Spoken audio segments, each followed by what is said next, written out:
Bapak, Ibu, Saudara-saudari, adik-adik para sahabat Yesus di Paroki Santo Yosef Medari dan di Stasi Santo Thomas Sayegdan, dan juga para sahabat Yesus dimanapun Anda berada. Berkah dalam, salam sehat, semangat selalu. Kembali marilah kita belajar ilmu sejati pada hari Minggu tanggal 4 Juli tahun 2021, hari Minggu biasa yang ke-14. Marilah kita mengawali belajar ilmu sejati kita dengan berdoa. Dalam nama Bapa, Putra, dan Roh Kudus. Amin. Ya Allah, Engkau telah mengutus Putramu untuk memberi hidup baru bagi kami.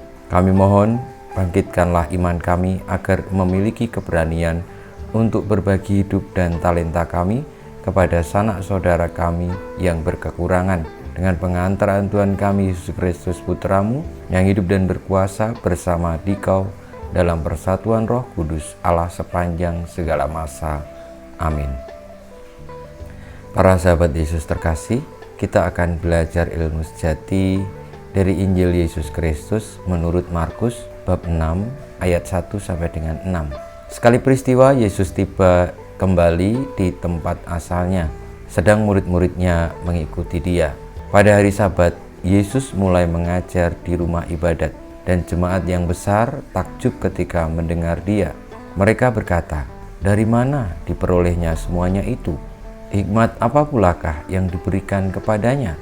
Dan mukjizat-mukjizat yang demikian, bagaimana dapat diadakan oleh tangannya? Bukankah ia ini tukang kayu, anak Maria? Bukankah ia saudara Yakobus, Yoses, dan Simon? Dan bukankah saudara-saudaranya yang perempuan ada bersama kita?" Lalu mereka kecewa dan menolak dia.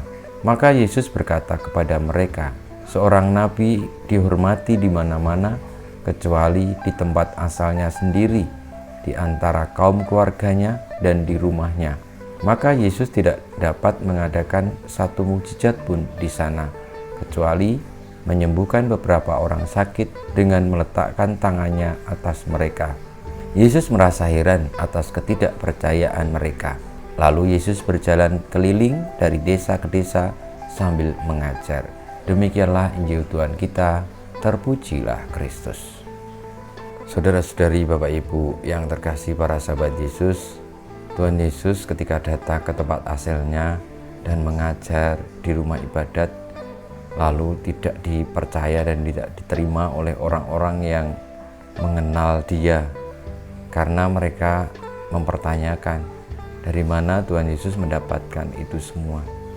Kita seringkali juga tidak mudah percaya dengan apa yang menjadi kebaikan orang lain, karena di dalam hati kita tersimpan iri hati dan keinginan untuk mengunggulkan diri sendiri, tetapi tidak benar-benar memahami kebenaran itu meski disampaikan oleh orang-orang yang dekat dengan kita, yang kita bahkan tahu kesehariannya. Maka marilah kita melunakkan hati kita, membuka seluruh diri kita bahwa kebenaran itu bisa disampaikan dan bisa ditemui oleh siapapun, dimanapun, dan disampaikan oleh orang-orang yang mungkin bahkan dekat dengan kita. Termasuk juga dalam situasi pandemi ini, marilah kita percaya, bukan tidak percaya, namun kepercayaan itu bisa diwujudkan dengan selalu mengupayakan yang baik. Mungkin corona memang tidak ada atau kita tidak tahu hal itu, namun kepercayaan itu bisa diwujudkan dengan selalu berbaik hati kepada sesama, melindungi sesama, menjaga diri, protokol kesehatan, dan melaksanakan hal yang memang benar-benar sungguh-sungguh bisa menyelamatkan kehidupan bersama.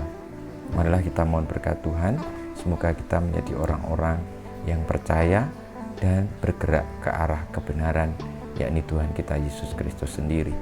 Kemuliaan kepada Bapa dan Putra dan Roh Kudus, seperti pada permulaan, sekarang, selalu, dan sepanjang segala abad. Amin. Ya Yesus, jadikanlah hati kami seperti hati-Mu. Tuhan bersamamu dan bersama Roh-Mu, kita semua hidup kita, perjuangan kita untuk percaya kepada kebenaran sejati Tuhan kita Yesus Kristus senantiasa dibimbing, dilindungi, diberkati oleh Allah yang Maha Kuasa, Bapa, Putra, dan Roh Kudus. Amin.